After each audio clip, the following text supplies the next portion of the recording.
गीता ज्ञान दाता प्रभु ने केवल इतना ही बताया है कि यह संसार उल्टे लटके वृक्ष तुले जानो।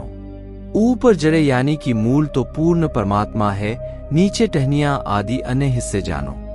इस संसार रूपी वृक्ष के प्रत्येक भाग का भिन्न भिन्न विवरण जो संत जानता है वह तत्वदर्शी संत है, जिसके विषय में गीता अध्याय 4 श्लोक 34 में कहा है। गीता अध्याय 15 श्लोक संख्या 2 में केवल इतना ही बताया है कि 3 गुण रूपी शाखा हैं। यहाँ विचार काल में अर्थात गीता में आपको मैं गीता ज्ञान दाता पूर्ण जानकारी नहीं दे सकता, क्योंकि मुझे इस संसार की रचना के आदि व अंत का ज्ञान नहीं है।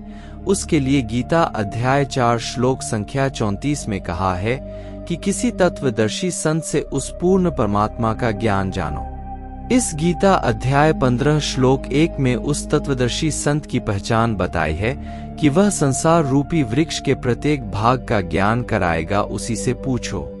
गीता अध्याय 15 के श्लोक 4 में कहा है कि उस तत्वदर्शी संत के मिल जाने के पश्चात उस परमपद परमेश्वर की खोज करनी चाहिए, अर्थात उस तत्वदर्शी संत के बताए अनुसार साधना करनी चाहिए, जिससे पूर्ण मोक्ष यानी कि अनादि मोक्ष प्राप्त होता है।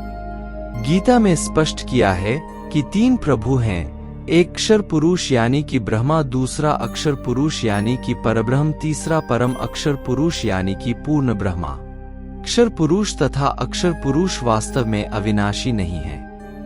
वह अविनाशी परमात्मा तो इन दोनों से अन्य ही है, वही तीनों लोकों में प्रवेश करके सर्व का धारण पोषण करता है।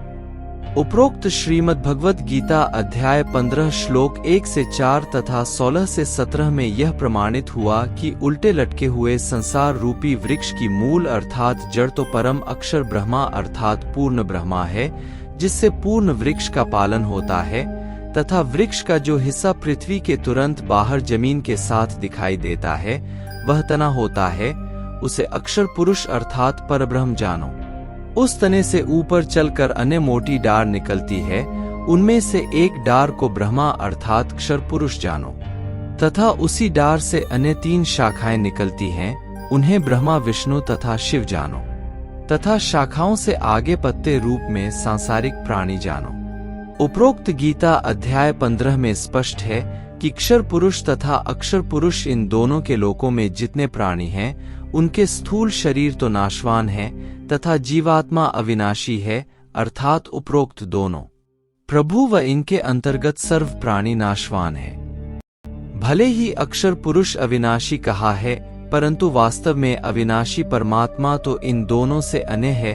वह तीनों लोकों में प्रवेश करके सबका पालन पोषण करता है।